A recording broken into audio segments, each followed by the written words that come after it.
I never thought I would say this, but I miss the days when my biggest concern was being told not to wander too far. My name is Lily, and I was 8 years old the summer I met them. The children who were not children at all. My parents had taken me to visit my grandmother in Massachusetts, a trip we made every summer. Her house was old, perched on a quiet street with big, leafy trees that whispered each other in the wind. Behind her property, hidden by an overgrown path, was the abandoned schoolyard. I wasn't supposed to go there. It was off limits, dangerous, they said, but it called me like a secret only I was meant to uncover. That day, the sun hung low in the sky, casting an amber glow over everything. My parents were inside, chatting with relatives, and my grandmother had dozed off in her chair. I decided to sneak away, like I always did, my heart pounding with a mix of fear and excitement. The path to the schoolyard was overgrown with weeds and brambles, but I knew it well. Each step brought me closer to the place that felt like it had been waiting for me. The playground was just as I remembered. Rusted swings, a broken merry-go-round, and a slide that tilted awkwardly to one side. The air felt different there, heavy and still, as if the world outside had ceased to exist. I made my way to the swings and sat down, the chains creaking under my weight. The seat was cold, despite the warmth of the day. I don't know how long I sat there, pushing myself back and forth, lost in thought. But then I heard it. Faint whispers, so soft I thought I was imagining them. I froze, gripping the chains tightly, my ears straining to catch the sound. The whispers grew louder, mingling with faint giggles. Turning around, I saw them.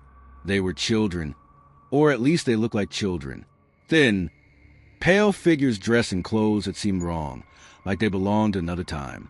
Their hair was stringy, their faces smudged with dirt, and their eyes were hollow, dark voids that seemed to swallow the fading light. "Do you want to play with us?" a girl with braided hair asked. Her voice was high and sweet, but it carried an edge that made my skin crawl. I shook my head, my voice barely above a whisper. "No, I need to go home." The giggles stopped. The air grew colder, and I felt a prickling sensation at the back of my neck. When I turned to leave, they were suddenly all around me, forming a tight circle. Their laughter rose, sharp and shrill, echoing in my ears. I screamed, pushing through their ghostly forms, and ran as fast as my legs could carry me. I didn't stop until I was back at my grandmother's house, slamming the door behind me and collapsing on the floor. My parents found me there, trembling and out of breath. I tried to tell them what had happened, about the children and their hollow eyes, but they just exchanged worried glances and chalked it up to my imagination. "It's just an old playground, Lily," my mother said, brushing my hair back. "You probably scared yourself, that's all." I wanted to believe her. I wanted to forget the way their laughter had burrowed into my mind, the way their eyes had seemed to see right through me. But that night, as I lay in bed, I knew I wasn't imagining things. It started with the whispers. Soft at first, like the rustling of leaves, but they grew louder, circling my bed. I pulled the blanket over my head, squeezing my eyes shut. Then I heard the giggles, faint but unmistakable. I peeked out, my heart pounding, and saw tiny muddy footprints leading from the door to my bed. My breath caught in my throat. I wasn't alone. The next morning, I told my parents about the footprints, but they dismissed it as a prank or my overactive imagination. I knew better. The ghosts had followed me home. From that day on, strange things began happening. Toys would move on their own, and lights flickered without reason. My parents started hearing the giggles too, though they never admitted it outright. My mother grew jumpy, her eyes darting to shadows that weren't there. My father, always a skeptic, became quieter, his face drawn with unease. One night, I woke to find a girl with braids standing at the foot of my bed, her hollow eyes staring into mine, and she smiled, her teeth small and sharp. "We just want to play," she said, her voice echoing in my mind. I screamed and she vanished, but the whispers lingered. They were everywhere now, filling the house with their eerie presence. My parents finally began to believe me, though it was too late. The ghosts weren't just haunting me. They were haunting all of us.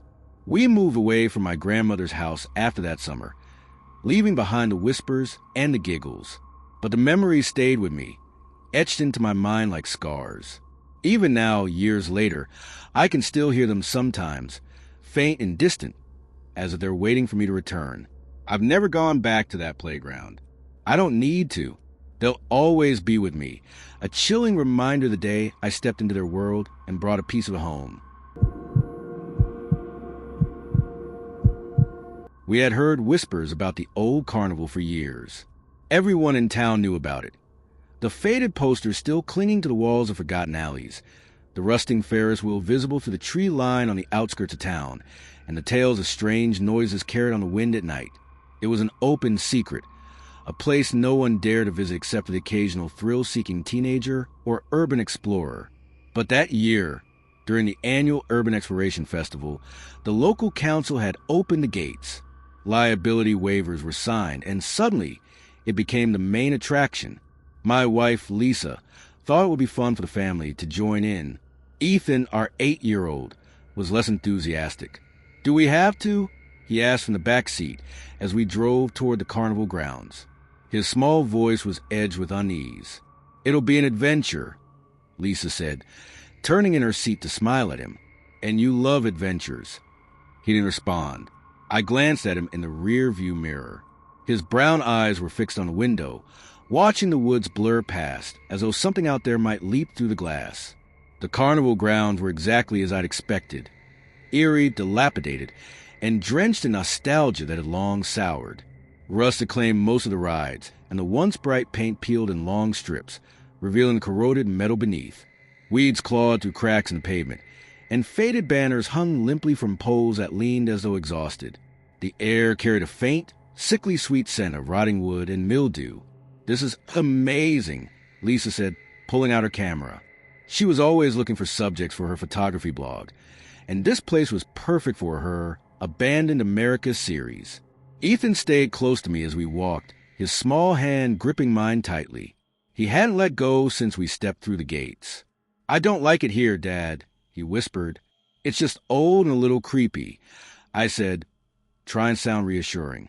"Nothing to worry about." But as we wandered deeper into the grounds, even I couldn't shake a growing sense of unease. The place felt wrong, not just in the way that all abandoned places do, with their echoes of the past and creeping decay, but something more. It was as though the carnival was holding its breath, waiting for something. We turned a corner, and Ethan stopped abruptly. Ahead of us stood an old carousel, its once bright horses frozen mid-gallop.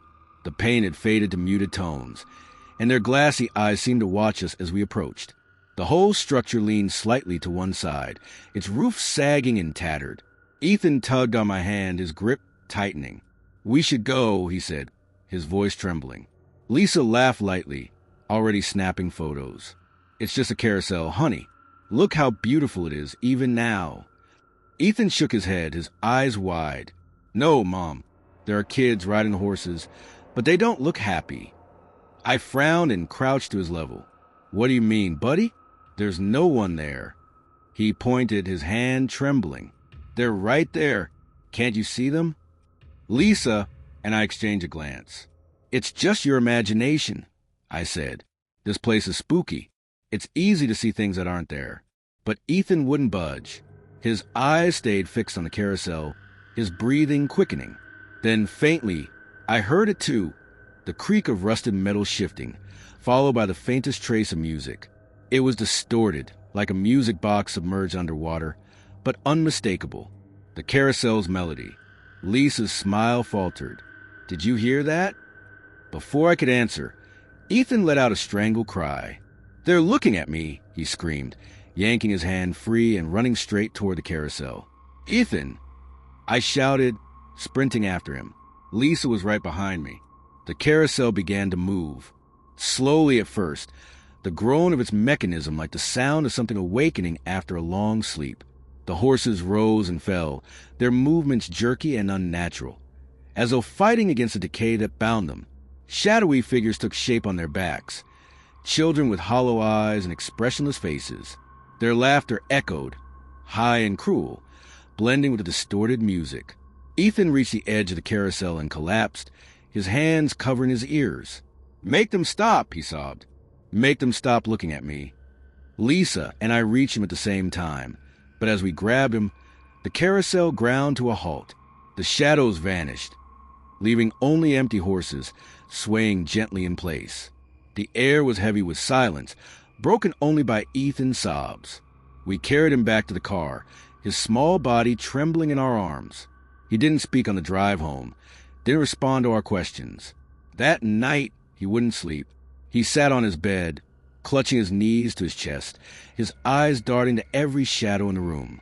In the days that followed, Ethan became a ghost of himself. He refused to talk about what he'd seen, shaking his head violently whenever we brought it up. But his drawings told a different story.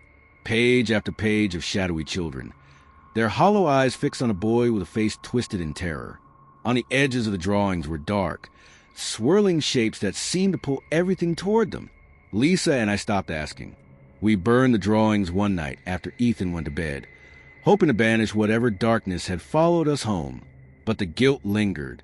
We had ignored him, dismissed his fears as childish imagination. And now, he carried the weight of something we couldn't see, something we couldn't protect him from. Months later, on a particularly restless night, I found myself looking up the carnival's history. There wasn't much, just a few newspaper clippings about its closure decades ago after a string of unexplained disappearances. Children who had gone missing, last seen at the carnival. The details were scarce, but one phrase stuck with me. They were never found. Ethan never recovered completely. He grew quieter, more withdrawn. The sparkle in his eyes dimmed, replaced by a wary vigilance. And though Lisa and I never spoke of it again, we both knew the truth. Some doors should never be opened. Some places should remain forgotten. And when a child tells you they see something you can't, you'd better listen.